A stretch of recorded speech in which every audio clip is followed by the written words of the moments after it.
Assalamualaikum warahmatullahi wabarakatuh.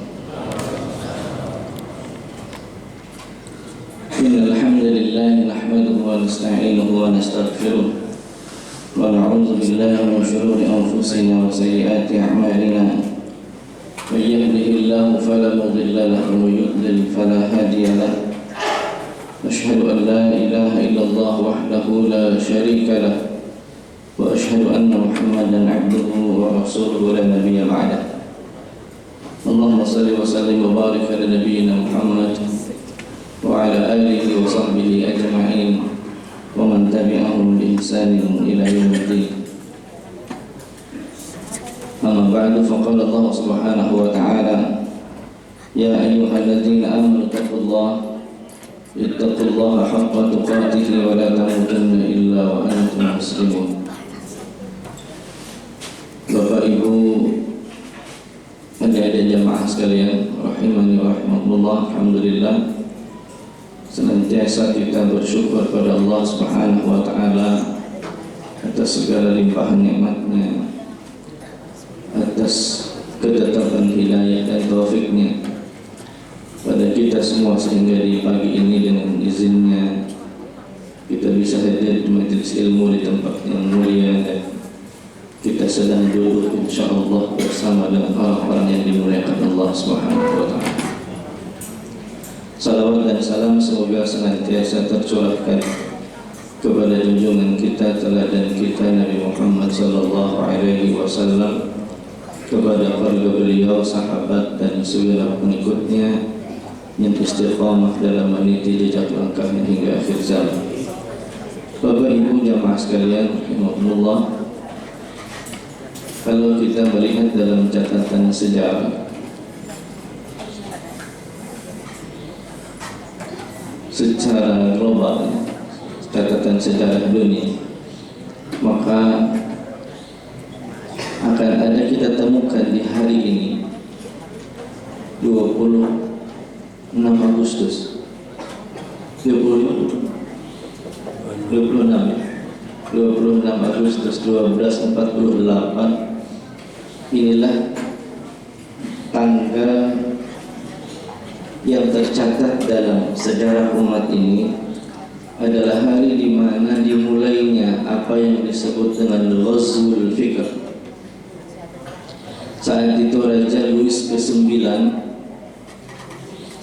dengan rasa dendam yang masih membara, membawa 30.000 pasukannya dari Perancis untuk menuju wilayah Mesir, karena inilah negeri yang awalnya mampu mengambil alih Palestina, Baitul Maqdis di bawah kepemimpinan Salahuddin Al-Ayyubi. Maka keberangkatan Raja Louis ke-9 ini pun kemudian disambut gegap gempita oleh seluruh bangsa Eropa. Bahkan di Paris itu dipenuhi oleh lukisan wajah sang raja, dan dia mendapatkan restu langsung dari Paus Innocent keempat selaku pemimpin tertinggi Eropa ketika itu. Berangkatlah dia menuju Mesir dengan 30.000 pasukan, dan inilah yang kemudian dikenal dengan Perang Salib ke-7. Tapi di Mesir kaum muslimin sudah siap, meski hanya dengan bermodalkan 4.600 pasukan elit penunggang kuda dan 6.000 pejalan kaki. Tapi kita tahu bahwa setiap kali kaum muslimin itu bersatu, sebesar apapun jumlah musuh yang dihadapi, sebagaimana Yarmouk, sebagaimana Qadisiyah, dan sejarah panjang peperangan yang pernah terjadi dalam kilas sejarah umat ini, lebih-lebih di masa Rasulullah SAW dan para khalifah Rasyidin sesudahnya. Maka manakala umat ini masih berpegang pada tauhid, sebesar apapun jumlah pasukan lawan, kaum muslimin hampir selalu berada di kemenangan. Dan benar, ketika itu dipimpin oleh Yusuf Fakhruddin sang panglima, terjadi peperangan di wilayah Al-Mansurah, Mesir. Lagi dan lagi perang salib ke-7 itu dimenangkan oleh kaum muslim. Bahkan Raja Louis ke-9 pun sempat ditawar. Di dalam penjara, dia pun terus mencoba untuk menggerakkan pasukan yang ada di luar untuk terus bergerak, melakukan berbagai upaya untuk mengalahkan atau menaklukkan negeri kaum muslimin. Tapi setiap kali upaya itu dilakukan, mereka mengalami kekalahan telak. Sampai satu ketika Raja Louis ke-9 ini tersentak dari duduknya. Kemudian dia berteriak, "Saya telah menemukan ide untuk mengalahkan kaum muslimin." Lalu kemudian dia tuliskan satu tulisan yang dia sebarkan ke seluruh raja-raja Eropa. Satu kalimat yang kurang lebih bunyinya, "Kalian tidak akan pernah mampu mengalahkan kaum muslimin di medan fisik. Secara fisik, kalian tidak akan pernah mampu mengalahkan kaum muslimin secara fisik." Dan seterusnya. Itu kalimat yang ia dengungkan kepada seluruh raja Eropa. Selama mereka masih berpegang teguh pada agamanya.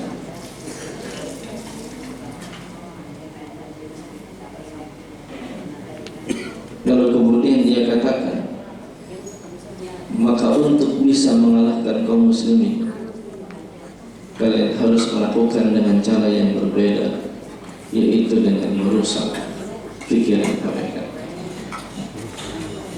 Maka hendaklah engkau buat keraguan-raguan dan tafsir sesat terhadap ajaran mereka, yang dengan itu mereka tercabut dari keyakinan akan agamanya.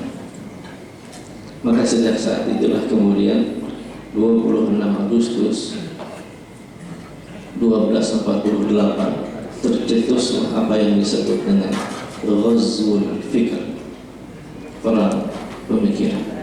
Jemaah sekalian yang dimuliakan Allah Subhanahu wa taala. Dan ini terus hari ini kita rasakan. Hari ini terus kita rasakan. Kita bersyukur bahwa kita telah merdeka 78 tahun lamanya dari penjajahan fisik. Tentu kemerdekaan ini wajib kita syukuri, harus kita syukuri. Meski kadang kita miris, hari ini lebih banyak perayaan kemerdekaannya dibanding peringatan kemerdekaan.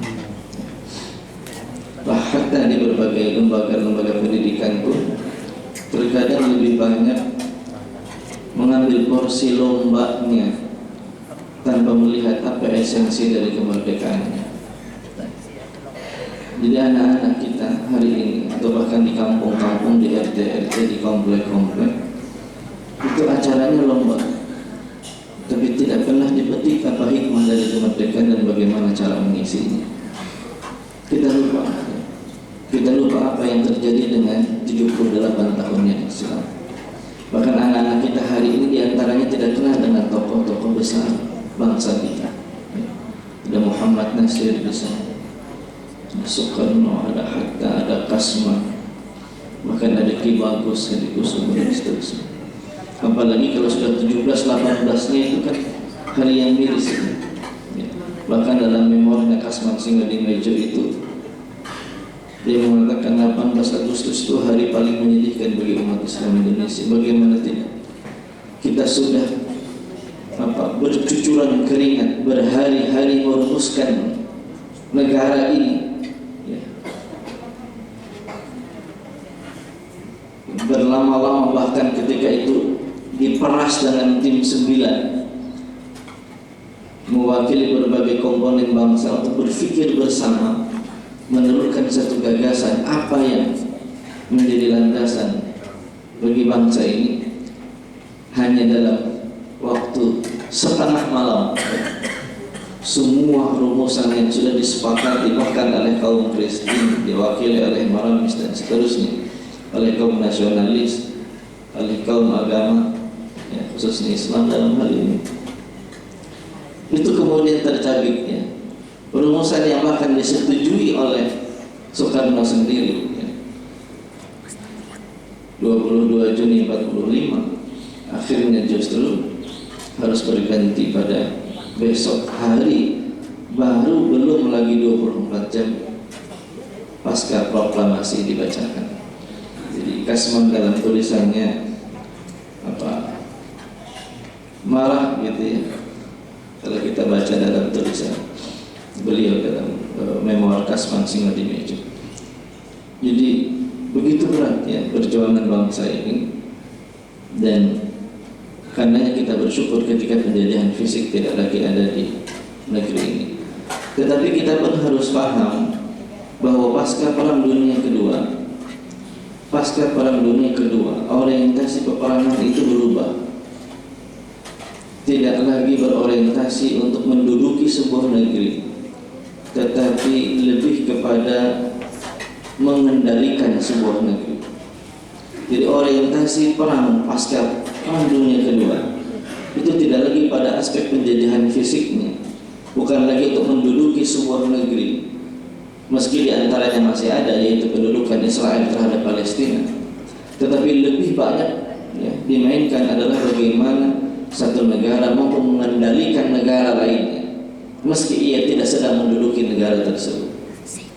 Dengan apa? Dengan berbagai soft power yang mereka gunakan, baik dengan menanamkan ideologinya, melakukan gempuran budaya dan sosialnya, melakukan penjajahan pada aspek ekonominya, pendidikannya dan seterusnya, sebagaimana yang boleh jadi ya, kita alami sampai saat ini. Secara fisik penjajahan telah angkat kaki dari negeri ini, tetapi di sisi yang lain hadir lagi kolonialisme, ya, kolonialisme gaya baru dengan melakukan penjajahan dari sisi ideologi, ekonomi, politik dan seterusnya. Kalau saja negeri ini benar-benar merdeka, tentu insya Allah kita sudah sangat makmur, karena kita punya sumber daya alam yang begitu luar biasa, emasnya terbesar di dunia, ya, tambang batu bara dan mineralnya begitu amat luar biasa dan seterusnya. Tetapi faktanya ya, data yang disebutkan ini data lama ya, 2018 ini kurang update sebetulnya.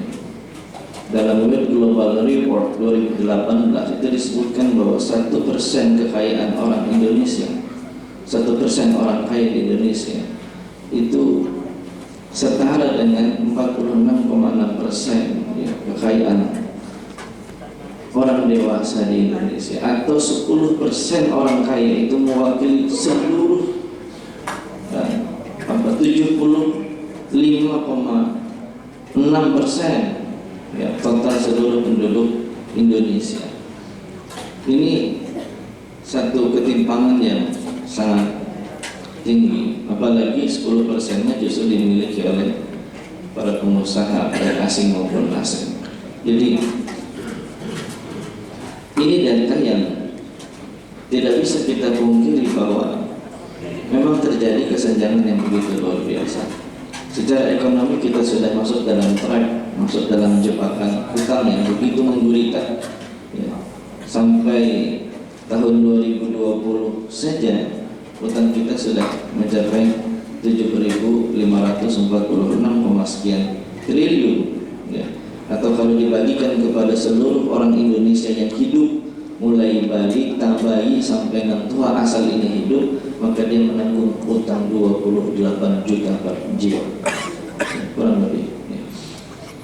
Ini satu fakta yang mengerikan di tengah kita memiliki sumber daya alam yang begitu luar biasa.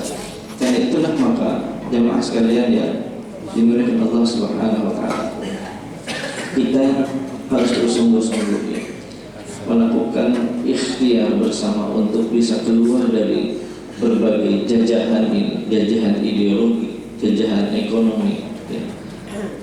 Kalau ekonomi kemarin pernah kita sampaikan bagaimana hatta kita yang pinjol saja, kan ini luar biasa ya. Pinjol sampai akhir April 2023 atau akhir Mei, kalau lupa ini data bulannya, total pinjaman online di Indonesia itu mencapai angka 71 triliun. Orang terjebak pinjol itu total dananya hampir 71, sekian triliun. Dan lebih mirisnya lagi, 42%-nya yang terjebak itu adalah guru. Baru yang kedua yang PHK, dan yang ketiga ibu rumah tangga. Nah, ini ibu-ibu nih. Ya, karena diakses atau apa, dimudahkan sedemikian rupa. Baru buka YouTube, belum lama muncul iklan. Kamu sudah pegang HP berapa lama? Cukup sertakan nomor KTP dan nomor teleponnya. Tidak sampai 10 menit uang cair. Oh, aku dapat limit 10 juta. Saya nggak ada tergiur. Terfasilitasi ya, oleh sistem. Ini diawasi oleh A, B, C dan seterusnya. Yang macet itu kan mencapai angka 1,7 triliun. Ya. Di antara yang macet itulah akhirnya mengambil lagi pinjaman dengan akun yang berbeda atau dan seterusnya, sehingga tercatat sampai bulan Juli 2023 ada setidak-tidaknya yang terungkap ada 12 kasus bunuh diri akibat pinjol.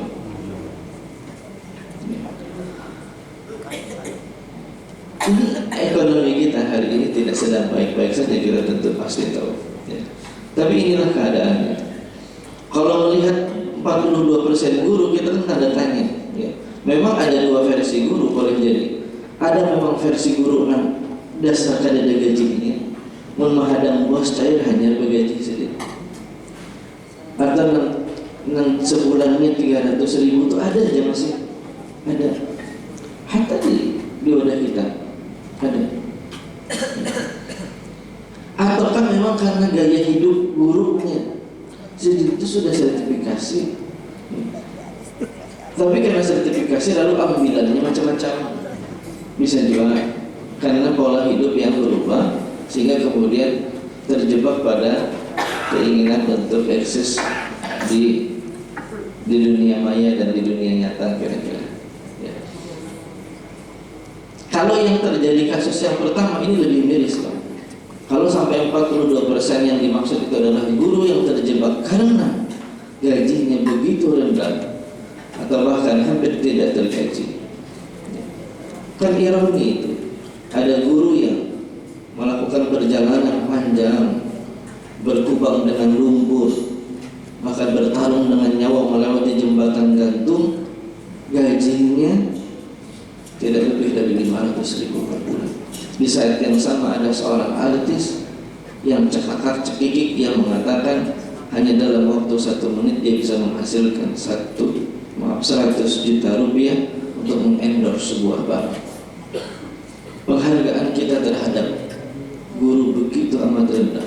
Kalau ini dikaitkan dengan sejarah umat, tentu amat sangat jauh ya. Di masa Salahuddin Al-Ayyubi saja, dalam dinasti Ayyubiyah diceritakan oleh Imam Al-Andalusi. Beliau mengatakan bahwa di masa Salahuddin itu gaji seorang guru adalah 40 dinar emas per bulan plus 10 dinar emas sebagai tunjangan plus 10 potong roti setiap harinya.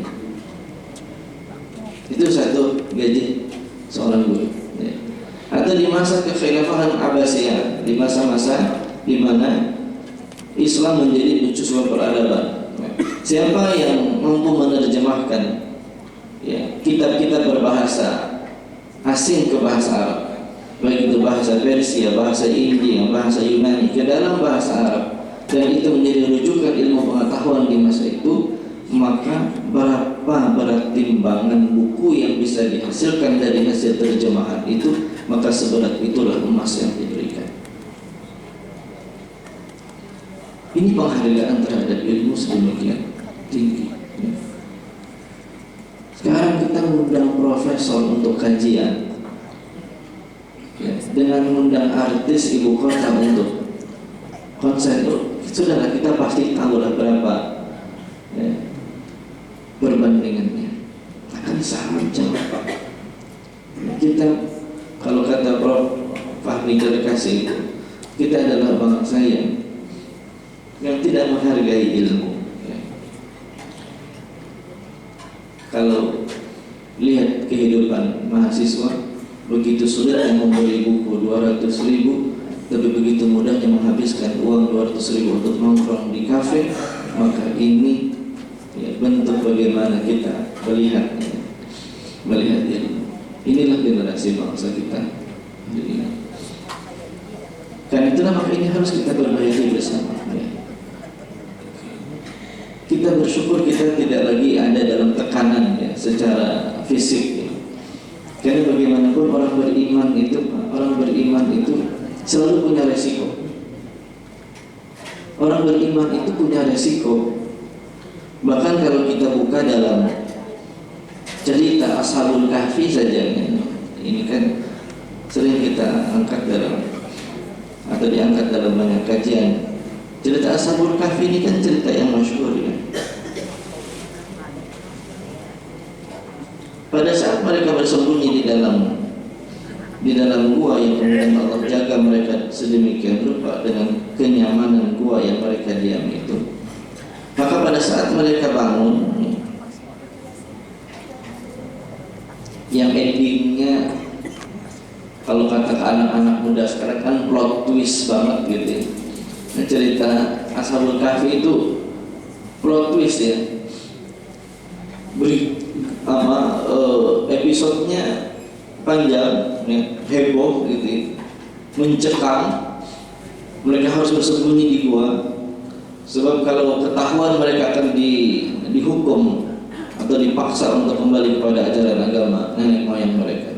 Maka mereka bersembunyi di dalam gua. Lalu Allah gambarkan guanya seperti apa.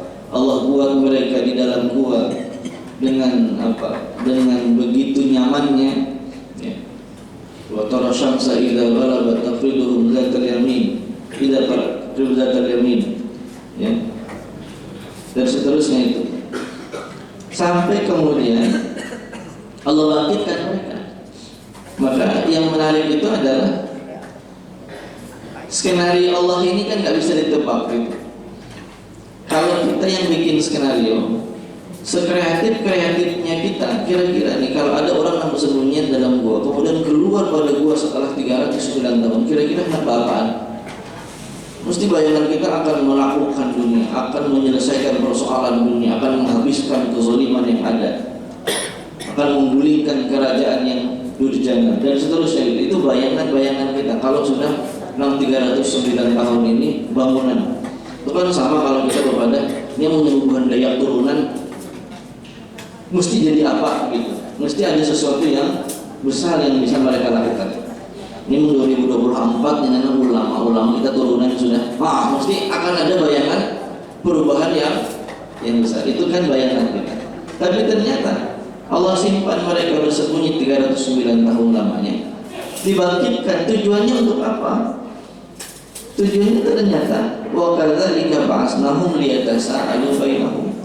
Kami bangkitkan mereka agar mereka main tebak-tebakan, agar mereka saling bertanya berapa lawas kita tinggal ini di dalam. Itu saja tujuan Allah Ta'ala ya. Jadi ceritanya mencekam ya, tapi Allah buat cerita itu di luar dari prediksi BMKG ya. Tidak terprediksi endingnya. Ternyata tujuannya sederhana, liyatasaalu bainahum, agar mereka saling bertanya-tanya, agar mereka main tebak-tebakan. Tapi justru dari pertanyaan itulah yang membuat tujuan dari kisah ini menjadi menarik. Qala qailun minhum kam labistum qalu labisna yawman aw ba'da yawm. Berapa lama ya kita ini tinggal di dalam ini? Dan menjawab kira-kira mungkin ada semalam atau setengah malam, mungkin ada sehari atau setengah hari. Kalau kita yang melihat peristiwa itu atau kita yang membaca peristiwa ini, pasti kita sepakat bahwa 309 tahun itu lawas. Ya, sepakat. Tapi yang di dalam justru meyakini kita ini paling sehari, paling lawas tuh, mungkin ada paling setengah hari. Peristiwanya sama, ya, peristiwanya sama, tapi melihatnya dengan cara pandang yang berbeda. Sama hari ini orang ada yang melihat dunia itu lawas, panjang. Karena jadi kau pasti tentu anu sih. Karena sudah pensiunan hanya kita datang orang jadi tidak serius banget. Ada juga masanya menengah kakek kita nih kekainan dulu. Ya. Selamat aja mas, anak pada ramian itu. Berapa umur? 45. Wah, anu kekainan itu lah. Alim-alim banget. Tetangga yang di belakang 80 tahun buat aja mas. Sehat aja. Panjang masih panjang, masih lama dan seterusnya. Ada orang melihat dunia itu masih panjang, masih lama sehingga ia memutuskan untuk sesaat leha-leha. Kena ya dulu. Pokoknya begitu. Tapi pada satu sisi yang lain ada orang melihat dunia itu cepat, singkat. Hanyar semalam. Maka ini sudah maka ini. Semalam beramian lawan kuitan, lawannya kuitan sudah keadaan. Masa semalam kita yang membujang ini sudah anak 2-3 hitungan. Cepatnya dunia ini. Berbeda lagi hendak boleh kadang Allah. Maka dia mengisi waktunya dengan penuh kesungguhan. Dia tidak jadikan waktunya berlalu sia-sia. Dunianya sama, tapi cara orang melihat bisa berbeda. Perspektifnya bisa berbeda. Ada yang melihatnya sangat panjang, lalu kemudian ia melalaikan sekian banyak kewajiban. Tapi ada yang melihatnya begitu cepat sehingga ia mengatakan tidak ada waktu untuk bermain-main, karena dia ingat pesan Nabi, min husni islamil mar'i tarkuhu ma la ya'ni. Dari kesempurnaan, dari baiknya Islam seseorang itu adalah dia meninggalkan perbuatan yang sia-sia. Nah kemudian lihat ayat ke-20 itu kan ada resikonya Pak. Kenapa bilang kalau mereka sampai ketahuan innahum yazharu 'alaikum yarjumukum aw yu'idukum fi millatihim wa lan tuflihu idzan abad. Sungguh seandainya kita ini nanti ketahuan, mereka pasti akan dipaksa, akan dirajam, akan dilempar batu, akan dihukum, atau akan dikembalikan dipaksa untuk kembali kepada ajaran mereka. Ini resikonya. Resiko yang sama dialami oleh Nabi SAW dan para sahabat di fase Makkah. Ketika beriman, siapa yang ketahuan dihukum. Kalau ketahuan beriman akan disiksa. Apalagi itu bangsa budak dengan majikannya, akan disiksa, akan dihukum, akan bahkan dibinasakan. Kalau dia ketahuan beriman, jadi resiko orang beriman itu berat.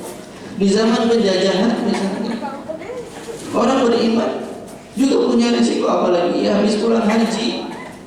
Orang habis pulang haji sejak tahun 1901, maka dia akan mendapat gelar haji dari pemerintah Hindia Belanda. Untuk apa? Agar mereka mudah diidentifikasi, diawasi gerak-geriknya. Ini orang baru pulang dari pusat di mana Islam tumbuh berkembang. Dia bertemu dengan ratusan ribu orang. Ya. Dia bisa melakukan konsolidasi besar, dan ini menjadi traumanya Belanda. Setelah Diponegoro bulik haji, maka kemudian ia akhirnya melakukan konsolidasi dan perlawanan terhadap penjajah yang mengakibatkan Belanda kehilangan pasukan dan harta yang begitu besar akibat perang panjang yang dilakukan oleh Diponegoro. Sejak kapan perang itu dimulai? Sejak Diponegoro bulik dari haji. Maka sejak saat itulah setiap orang yang pulang dari haji diberikan kepadanya gelar haji, untuk memudahkan Belanda mengidentifikasi apa yang dilakukan oleh orang ini sehingga mudah gerak-geriknya diawasi. Karena itulah sebelum tahun 1900-an malah saya ingat ulun lah kayaknya kadang-kadang menggelar haji sebelum haji sebelum 900-an ya. Misalnya Syekh Haji Arsyad Al-Banjari ada. Ini Syekh Muhammad Arsyad Al-Banjari atau Syekh Yusuf Al-Makassari, Syekh Al-Palembang, Syekh siapa lagi misalnya. Rata-rata yang muncul gelar haji di atas tahun 1900. Ini traumanya Belanda pasca perang panjang dengan Diponegoro dan perang Jawa. Jadi dilabelisasi gampangnya. Nah, sama. Ini orang mana nih dilabeli? Ini alumni mana dilabeli? Ini anu mana dilabeli? Untuk mudah diawasi gerak-gerik. Ada resiko. Ada resiko. Ini hubungan MD ini kena kawan diberi anu. Ini hubungan anu kena kawan diberi anu. Ini hubungan begitu. Ya. Ada labelisasi sehingga amal hubungan ini kan usah dapat jabatan ini, hubungan ini kan usah ada begitu. Misalnya atau apalah semisal itu. Ada labelisasi tertentu yang dibuat untuk mengidentifikasi seseorang atau mengawasi gerak-gerik mereka. Dan itulah resiko. Apakah hari ini kita tidak beresiko dalam beriman? Ada. Resiko itu baik secara kasar maupun secara halus dengan iming-iming dan tawaran-tawaran tertentu untuk menggoyahkan kita dari jalan keimanan. Karena itulah maka bersyukur kita telah merdeka secara fisik, tapi di saat yang sama kita harus berikhtiar bersama untuk terus memperbaiki kualitas keimanan kita dan membangun circle kita untuk menemukan gua keimanan kita agar kita tidak terjebak pada tarikan-tarikan, tawaran-tawaran atau gerakan apapun ya, peran apapun termasuk ghazwul fikr yang berat ini untuk bisa kembali menyimpangkan kita dari kebenaran. Karena itu melalui kajian hadirnya kita di majelis ilmu dan dakwah secara individu dengan satu dengan yang lain, kita bersama-sama berikhtiar mewujudkan hadir dengan masyarakat Islam yang sebenar-benarnya. Mohon maaf apabila salah dan khilaf. Aku qauli hadza subhanakallahumma wa bihamdika asyhadu an la ilaha illa anta astaghfiruka wa atubu ilaik. Walhamdulillahi rabbil alamin. Assalamualaikum warahmatullahi wabarakatuh.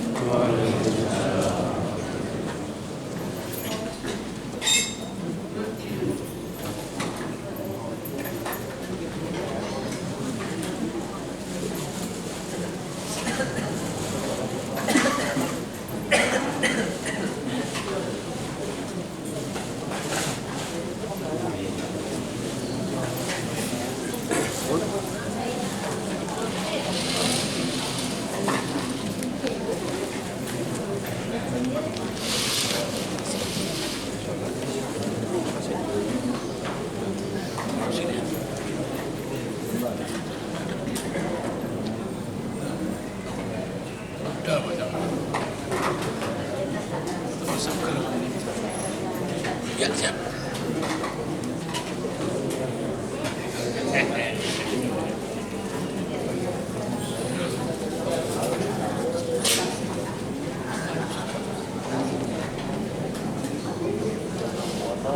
Ini